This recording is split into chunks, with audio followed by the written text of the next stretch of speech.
Welcome back to True Stories, where real experiences unfold like the deepest mysteries of our world. Tonight, we journey into the heart of the Amazon rainforest, a place filled with ancient silence, powerful winds, and moments that change lives forever. This is a survival story born in the middle of Brazil's wild jungle, where an ordinary family gathering turned into a battle against a storm that came without warning. Settle in, because what you're about to hear is not fiction.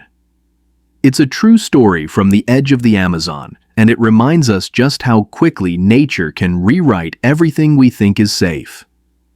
I was 21 the year everything changed, old enough to feel grown, but still young enough to believe danger was something that happened to other people.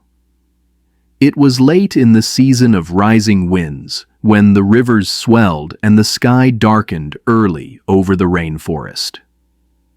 My family had decided to spend the holiday at my Aunt Marisol's wooden lodge near the edge of Vila Arariboia, a tiny settlement tucked deep in the Amazon jungle.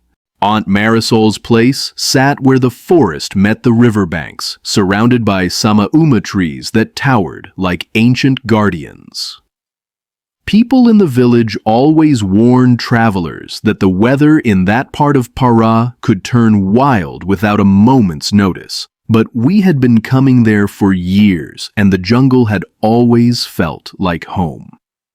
We arrived in the late morning, drifting down the dirt path with pots of roasted manioc, grilled tambaqui, and my father's strange attempt at pumpkin stew. The air smelled like damp leaves and river clay, and the sky hung low and heavy, though none of us gave it much thought. Aunt Marisol was waiting on the porch, waving with both hands. Her husband, old Senor Alvaro, was behind the house wrestling with a small fuel generator that rarely behaved. He always swore the village power lines couldn't be trusted.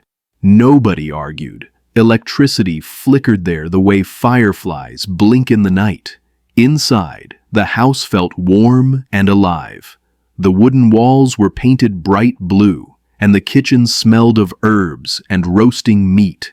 A small radio played a crackling folk song from Manaus. We sat around a round table, talking about my studies, my mother's clinic work, and news from the river communities upriver. Everything felt still. Until it didn't. At first, it sounded like distant thunder rolling under the canopy, not unusual for the region. But the sound didn't fade. It grew low and heavy, like the forest itself was trembling. My father paused mid-sentence. "Is that a storm?" he muttered. The vibration deepened, rattling the wooden shutters. Even the birds outside went silent. Aunt Marisol's smile disappeared. "That isn't thunder," she whispered. Then the lights flickered twice and died. The radio crackled into silence. The air felt charged, warm, and sharp, as if lightning had already struck somewhere nearby. And then the emergency horn from the village lookout tower blared. If you've never heard an Amazon storm warning siren up close, it hits you like a blade of ice. A long rising howl that means quilm. The forest is turning dangerous. Now. Alvaro burst through the back door, streaked with grease and sweat. "A tempestade está vindo," he shouted. Everyone, down to the shelter. But instead of running, we looked out the window like fools. The river beyond the clearing was turning violent, churning as if something invisible had disturbed its depths. The sky, once dull gray, shifted to a sickly yellow, then an unnatural green. Leaves and branches swirled in the air. A column of wind began twisting above the treetops, pulling debris upward like a hungry spirit. The wind roared, loud enough to drown every thought in my head. "Move!" Alvaro yelled, though we bolted through the back door. The air hit us like a wall, hot, like suffocating, filled with dust and electric sting.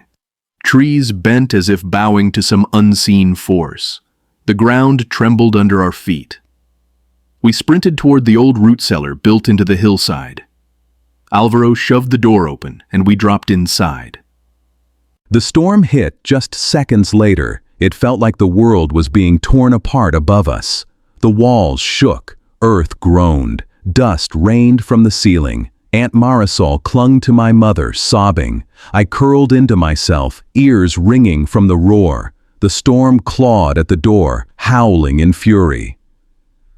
It probably lasted less than a minute, but in that darkness it felt endless. Then, suddenly, silence. Nothing but the soft breath of the forest reclaiming itself. Alvaro pushed open the cellar door, and sunlight spilled in. We climbed out one by one, blinking as our eyes adjusted. The lodge was gone. The roof lay in shattered timber across the clearing. The walls had collapsed like wet paper. The riverbank was torn open, chunks of earth missing where the wind had ripped it away. The village lookout tower had snapped in half and fallen into the trees like a broken spear. My father whispered, "Tudo, acabou." Everything was simply gone. We wandered through the debris, finding only fragments, a cooking pot, a family photo, my aunt's woven bracelets. The sky was calm again, almost mocking us, as if the storm had never existed. Hours later, villagers arrived, stunned we had survived. The elders said the phenomenon was rare, a rogue forest cyclone that forms when the jungle heat clashes with dry winds from the south. No warning, no signs. That night, we slept in a communal hut with other families who had also lost homes. Every time the wind touched the thatched roof, I jolted awake. My mother cried quietly in the corner. Nobody said much. There was nothing to say. Days later, when the federal team declared the area unsafe, Aunt Marisol and Alvaro moved to a safer river community west of Óbidos. She told me she still flinched when cooking, afraid of the silence before a storm. I understand. Even now, whenever wind brushes against my window, I feel that old fear tightening my chest. The Amazon jungle gives life generously, but when it decides to take, it does so without warning. Moral of the story: nature always reminds us that nothing we build is stronger than what surrounds us. Respect the world you live in, because everything you love can change in a single moment, and gratitude matters most after the storm passes.